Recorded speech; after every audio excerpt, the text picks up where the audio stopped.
Hi everyone, this is Big Benedict. We're playing Devil May Cry 1. This is Mission 6, Evil of the Waterways. We're playing on Dante Must Die difficulty.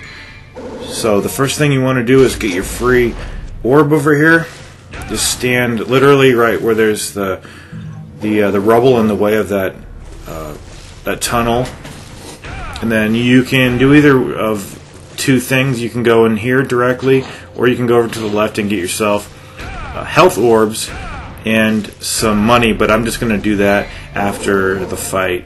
What I really like about this game, though, is that if you're at full health and you're getting those green orbs, they'll give you money.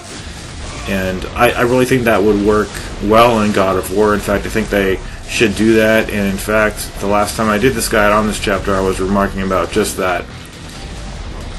Because it would be really cool if you were at max health or at max magic to get red orbs, especially on the really high difficulties where orbs are very important and they're not given to you very generously, not from the enemies and not from the chest certainly.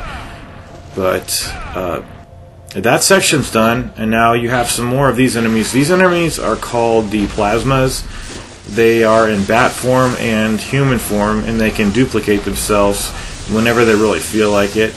So even with this battle completed, I still had enough time to, even with doing charged Ifrit attacks, I had enough to get the S rank. And the reason I don't include rankings in my videos like in Ninja Gaiden or this game is because I just think they're superfluous. I honestly don't care, to show people what I got, but I just think they're unnecessary to show in a guide. Because they're my victories. They're not really relevant to the person watching it.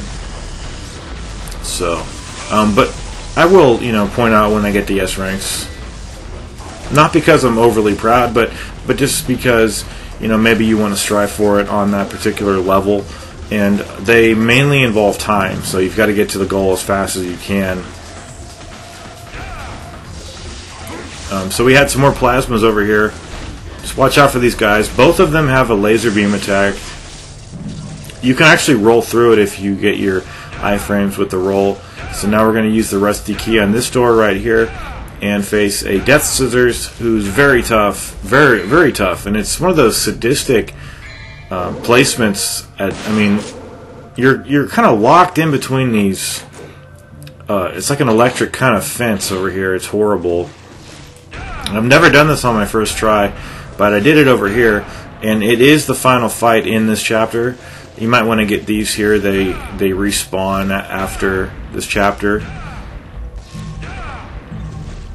So it does mark the conclusion of the video, but I almost died over here.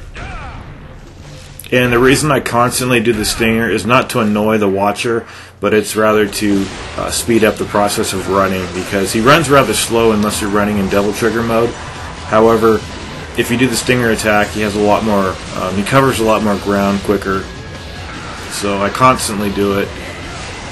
So right here, you want to be jumping off the wall, Ninja Gaiden style, and come down hard on his horns.